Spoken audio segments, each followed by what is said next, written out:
Chicagoland such a unique place to live and visit. So the next time you're heading west on the Blue Line toward Forest Park and you hear the familiar CTA voice announcing the Racine stop, jump off and get ready to sink your teeth into the flavor, sights, and sounds of old world Italy. Our destination? Little Italy. Benvenuto. That means welcome in Italian, and you can't help but feel that way the moment you step into this historic Chicago neighborhood. Absolutely beautiful. It's so much part of the city, so it's close to everything. From the tree-lined streets to the beautiful old homes to the family-owned restaurants and bakeries, the longtime influence of Italian culture is all around as you make a stop in the charming neighborhood of Little Italy. There's a lot to experience during a visit to Little Italy, and Dan Portancaso knows that firsthand. He serves as a tour guide for the Chicago Office of Tourism's Neighborhood Tours program. Italy is a great destination because it's a great place to bring a family and bring a date. With all the restaurants and the beautiful neighborhood, it's a very enjoyable space to be in. Little Italy became that enjoyable space as a result of many decades of nurturing, beginning in the late 1800s with a wave of primarily Southern Italian and Sicilian immigrants. They started coming here around the 1870s, 1880s. The Dearborn Street train station was the main portal where immigrants came in, and they've been here ever since. The neighborhood grew up around one street that remains its centerpiece today, Taylor Street. Here, you'll see Italian influence in its many shops, bakeries, and restaurants. This is a great place to come and eat. You can get everything from Italian-American cuisine that's derived from Southern Italian cooking to Sicilian food to even a Northern Italian restaurant. But because the university here, and it's a very diverse neighborhood now, you also will find things like Thai food to burger joints. The University of Illinois at Chicago brings unmistakable energy to the area. The school, with its 25,000 students, is one of Illinois' 2 publicly assisted comprehensive research campuses. Be sure to check out UIC's newly renovated pavilion for everything from concerts to cultural events. Located on UIC's campus is a museum worthy of a visit, the Jane Addams Hull House Museum. It celebrates the life and contributions of Nobel Prize winner and social activist Jane Addams.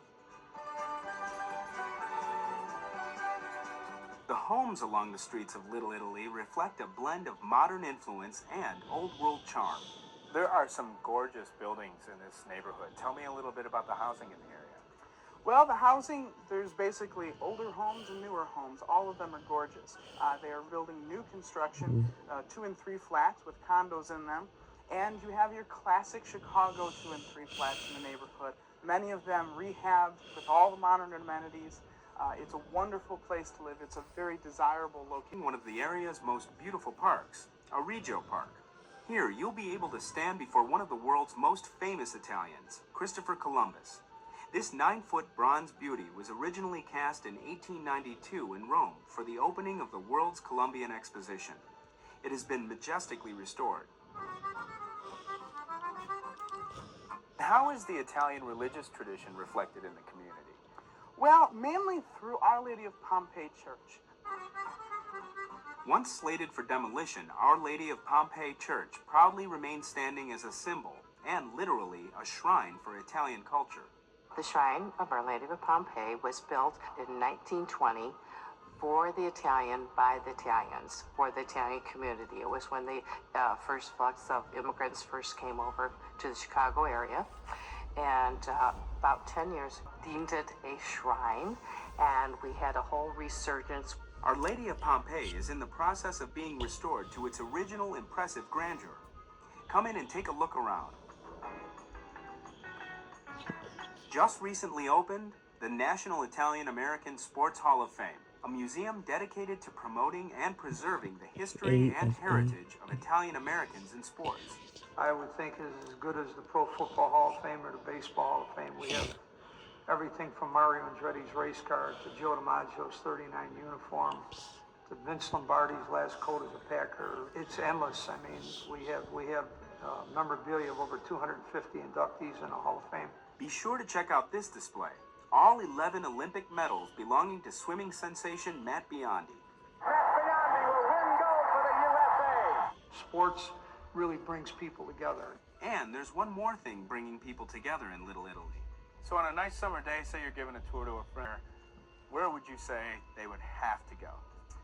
I would say the best place to go is Mario's Italian lemonade stand. People come from all over Chicago to visit this mom and pop stand. Open May to September. It's cash only. It's on Taylor Street. It's just a little place, very local. Sometimes the Italian ice is so good you gotta wait down the block. Some things are just worth the trip, and that's true of Little Italy. Getting here is as easy as a ride on the CTA. Here's how. Simon Harrison, 8 Halstead, 9 Ashland, 12 Roosevelt, 60 Blue Island, 3 Southside Wadden, 9 Racine.